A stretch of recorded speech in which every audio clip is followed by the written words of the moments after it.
इस लेक्चर में हम डिस्कस करेंगे एवोगैड्रोस लॉ, एवोगैड्रोस का कानून। स्टूडेंट्स, बेसिकली गैस की 3 बेसिक प्रॉपर्टीज़ हैं, प्रेशर, वॉल्यूम एंड टेम्परेचर। हम गैस में 3 बेसिक प्रॉपर्टीज़ की बात करते हैं, उसकी प्रेशर को डिस्कस करते हैं, वॉल्यूम को डिस्कस करते हैं और उसके टेम्परेचर को डिस्कस करते हैं। या फिर एक और प्रॉपर्टी है नंबर ऑफ मोल्स, यानी कि ये कितने एटम्स हैं उन्हें हम ये एक ख़ास नंबर होता है किसी भी गैस का जिसे हम नंबर ऑफ मोल्स कहते हैं, उसको भी हम डिस्कस करते हैं और उसे हम एन के साथ रिप्रेजेंट करते हैं। तो एवोगैड्रोस का कानून में एक एवोगैड्रोस साइंटिस्ट है जिसके नेम से इसे एवोगैड्रोस का कानून का या एवोगैड्रोस लॉ का नेम दे दिया गया। एवोगैड्रोस ने क्या कहा था? वो कहता था कि अगर टेम्परेचर और प्रेशर को कांस्टेंट रखा जाए तो किसी भी गैस का जो वॉल्यूम होगा वो डायरेक्टली प्रोपोर्शनल होगा उसके नंबर ऑफ मोल्स के, यानी कि एन के डायरेक्टली प्रोपोर्शनल होगा। चलिए देखते हैं इसकी डेफिनेशन को।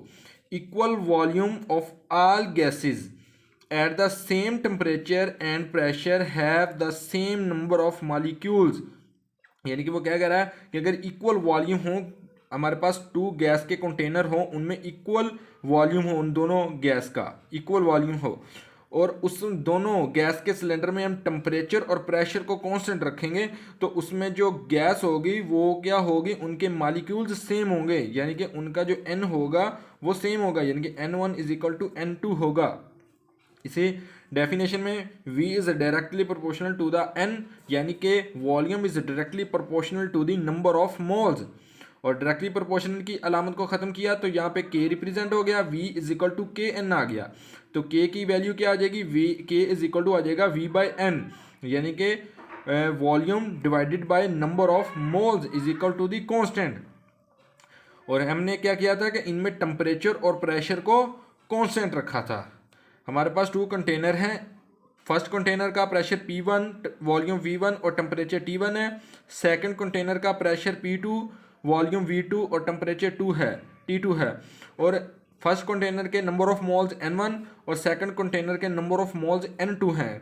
तो इसमें हमने क्या करना है कि टेम्परेचर को कांस्टेंट रखना है, यानी कि T1 is equal to T2 आएगा और प्रेशर भी कांस्टेंट है, P1 is equal to P2 आएगा।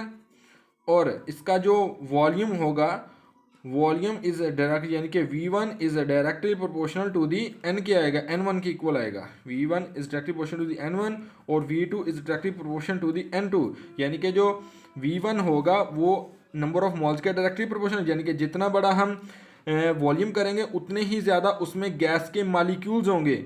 ये हमारे पास एक कंटेनर है, इसका वॉल्यूम कम है तो इसमें कम गैस के एटम्स, गैस के मॉलिक्यूल्स होंगे। एक हम बड़ा कंटेनर ले लेते हैं, ये हमने क्या ले लिया, एक बड़ा कंटेनर ले लिया, इसमें हमने गैस फिल कर दी और ये गैस जितना बड़ा वॉल्यूम होगा किसी भी गैस के कंटेनर का उसमें उतने ही ज़्यादा नंबर ऑफ मोल्स होंगे। फॉर एग्जांपल हमने इसे N3 का नाम दे दिया तो N1 क्या होगा, N1 लेस होगा N3 से, यानी कि जितना बड़ा उसका वॉल्यूम होगा किसी भी गैस के कंटेनर का उतने ही ज़्यादा उसमें नंबर ऑफ मॉलिक्यूल्स होंगे, गैस के नंबर ऑफ मोल्स होंगे उसमें। N3 ज़्यादा होगा N1 से और N3 ज़्यादा होगा N2 से भी, क्योंकि N2 का यानी कि जो कंटेनर है उसका वॉल्यूम कम है N3 के कंटेनर के वॉल्यूम से।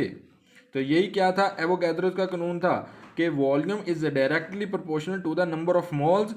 और K की वैल्यू क्या आ गई, K आ गया V बाई एन। और हम फर्स्ट कंटेनर की बात करेंगे तो इसका जो कांस्टेंट आएगा वो आएगा N1 by N1, V1 by N1। और सेकंड कंटेनर की बात करेंगे तो उसके लिए कांस्टेंट की वैल्यू आ जाएगी V2 बाई N2। और आप इन दोनों इक्वेशंस में देखते हैं, ये फर्स्ट कंटेनर के लिए है और ये सेकंड कंटेनर के लिए है।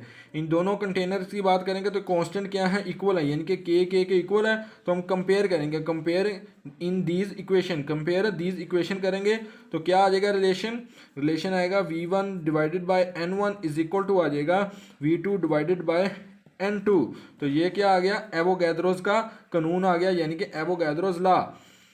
तो ये था हमारा आज का टॉपिक। नेक्स्ट मिलते हैं किसी और लेक्चर के साथ। Thank you very much.